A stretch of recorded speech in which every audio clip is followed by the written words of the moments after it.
एक दिन हर एक पतंग को कचरे के डब्बे में जाना होता है। एक दिन हर एक पतंग को कचरे के डब्बे में जाना होता है, पर उससे पहले उसे आसमान छू कर दिखाना होता है। इसी विचार के साथ शुरू करेंगे आज की क्लास। स्वागत है आपका अपने स्टडी चैनल स्टडी विद अर्पित पर। हम लोगों ने फिजिक्स में चौथा चैप्टर पढ़ रहे थे, गतिमान, आवेश और चुंबकत्व, और अब तक उसमें हमने पिछले 8 क्लासेस आपको 8 पार्ट दिए हुए हैं। और आज नवा पार्ट हम लोग करने जा रहे हैं, टोराइड पढ़ेंगे, जो कि बहुत ही ज़्यादा इम्पॉर्टेंट है। काफ़ी बार पूछा गया, बोर्ड एग्जाम्स में, पेपर्स में पूछा गया है। तो आज इसको हम लोग करेंगे। टोराइड क्या होता है, टोराइड समझते हैं। पिछली क्लास में हमने आपको परिनलिका के बारे में बताया था। परिनलिका क्या होता है? एक कार्डबोर्ड या चीनी मिट्टी की बना हुआ एक खोखला पाइप होता है, और जिसके ऊपर तांबे का तार या जिसके ऊपर तार को पास पास सटा सटा कर लपेटा जाता है। तो उसी तरीके से यहाँ पर हम टोराइड की बात करते हैं। तो टोराइड जो होता है ये एक तरह से गोलाकार होती है। जो परिनलिका है वो परिनलिका कैसी गोलाकार है, मतलब अंदर से ये कैसा एक खोखला पाइप है, और खोखले पाइप को मोड़कर हमने क्या बना दिया, एक गोल वृत्ताकार परिनलिका बना दी। हमने क्या की, एक वृत्ताकार परिनलिका बना दी। यहाँ पर हमने क्या किया, एक वृत्ताकार परिनलिका बना दी। अब ये जो परिनलिका है ये कैसी है, खाली है। ये परिनलिका कैसी है, खाली, खोखली है। ठीक है, तो मान लेते हैं कि इसका केंद्र होगा O, केंद्र O है। ठीक, अंदर वाली त्रिज्या को हमने R1 मान लिया और बाहर वाली को R2 मान लिया। इस तरह से मान लिया हमने। एक टोराइड है। टोराइड कैसा होता है कि एक खोखला पाइप होता है, जिसको खोलकर मोड़कर क्या बनाते हैं, एक वृत्ताकार परिपथ हम लोग बनाते हैं, वृत्ताकार परिनलिका बनाते हैं। इसीलिए इसे क्या कहते हैं हम लोग, इसको सिराहीन परिनलिका भी कहते हैं। टोराइड को ही क्या कहते हैं, सिराहीन परिनलिका कहते हैं, एंडलेस सोलेनॉइड भी कहते हैं। ठीक है, अब इसके ऊपर क्या है, तार लपेटा हुआ है। तो इसके ऊपर तार इस तरह से पूरे कुंडी पे लपेटा गया होगा। तार इस तरीके से तार लपेटा होगा। ठीक है, इस तरीके से तार लपेटा क्या होगा। तो हमने कहा कि एक हमारे पास जो है एंडलेस, मतलब कि जो सिराहीन परिनलिका है, ठीक, जिसकी आंतरिक त्रिज्या स्मॉल r और बाहरी त्रिज्या r2 है। ठीक है, r1 और r2 मान लिया हमने इसकी त्रिज्या। केंद्र कितना है इसका, O। अब जब इसमें धारा प्रवाहित करी जाती है, ठीक है, जब इसमें धारा प्रवाहित की जाएगी तो इसके अंदर चुंबकीय क्षेत्र एक समान रूप से होगा। चुंबकीय क्षेत्र क्या होगा, एक समान रूप से होगा। ये चुंबकीय क्षेत्र क्या होगा, एक समान रूप से फैला होगा। और कैसा होता है, समांतर होता है। कैसा होता है, समांतर होता है। तो हमने कहा कि एक परिनलिका है, वृत्ताकार परिनलिका है, जिसे टोराइड कहते हैं।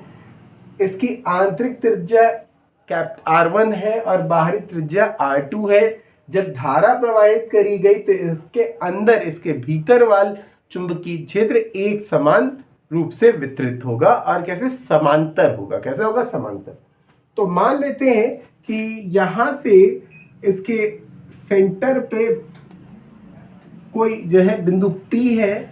इसके सेंटर में, इसके बीचों बीच में जो है, टोराइड के बीचों बीच में क्या है, कोई बिंदु P है, और इस बिंदु P के ऊपर हमें चुंबकीय क्षेत्र के बारे में बताना है।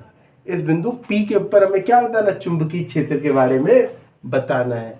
तो अब देखिए, हम लोग बात करेंगे एम्पियर का परिपथी नियम क्या होता है। तो एम्पियर का परिपथी नियम आप लोगों ने पढ़ा है, और ये एम्पियर के परिपथी नियम का ही जो है अनुप्रयोग है। ठीक है, एम्पियर के परिपथीय नियम से ही हम ये करते हैं। तो क्या होता था एम्पियर का परिपथी नियम, B DL is equal to mu naught into I net, मतलब कुल धारा, यही होती थी एम्पेयर का परिपति नियम।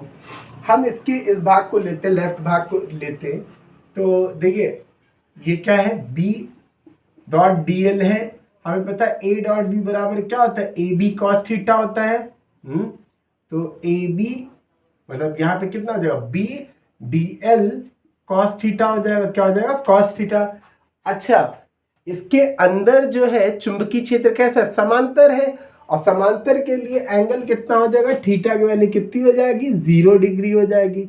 और हमें पता है cos 0 की वैल्यू कितनी होती है, 1 होती है। cos 0 की वैल्यू कितनी होती है, 1। तो इस तरह से हमें ये पता चला कि भाई वैल्यू कितनी निकल आई, BDL निकल गई, BDL निकल आई। अच्छा, B तो बाहर ले लिया हमने, इंटीग्रेशन ऑफ DL लिख दिया हमने यहाँ पर। अच्छा, ये कैसा दिख रहा है पथ, वृत्ताकार पथ दिख रहा है, और वृत्ताकार पथ का लंबाई जो होती है उसकी परिधि के बराबर होती है, ये हमने पीछे आपको बताया था।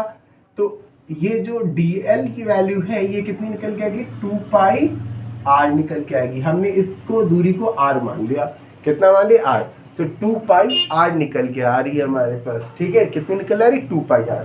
तो हम यहाँ पर क्या लिखेंगे, B यहाँ पे 2 पाई R हमने लिख दिया, क्या लिख दिया, 2 पाई R लिख दिया।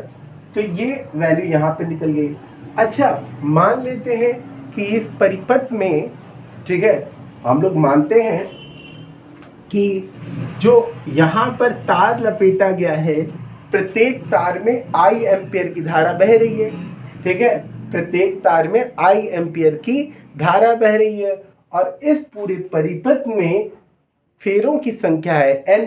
तो अब हमें पता चला कि जो कुल धारा I नेट होगी वो किसके बराबर होगी, भाई फेरों की संख्या, और किसके बराबर होगी, एक फेरे में बहने वाली धारा के।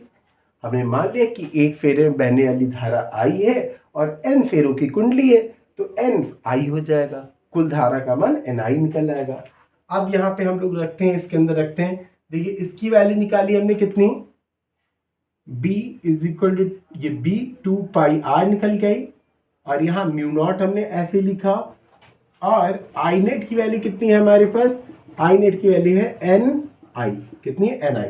हमें निकालना B निकालना, तो बाकी सब कहाँ चला जाएगा, अपॉन में। तो B बराबर कितना निकला है, म्यू नॉट NI अपॉन 2 पाई R, ये निकल के आया।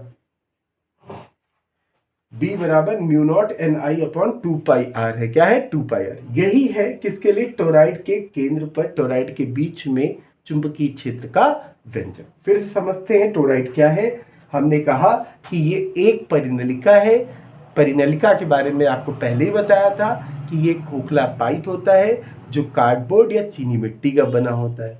इसके ऊपर हमने तार लपेटा हुआ है, इसके ऊपर हमने तार लपेटा है, अंदर की त्रिज्या R1 है, बाहर की त्रिज्या R2 है, केंद्र इसका O है, और इसके केंद्र से स्मॉल r दूरी पर कोई बिंदु P है जहां पे हमें चुंबकीय क्षेत्र के लिए व्यंजक बताना है।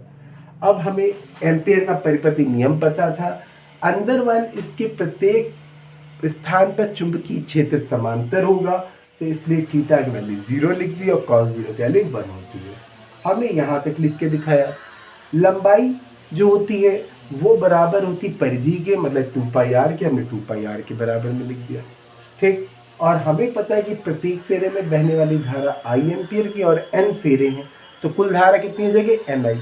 दोनों वैल्यूज को, इसकी वैल्यू और इसकी दोनों वैल्यूज हमने एम्पियर के परिपति नियम में रख दिया।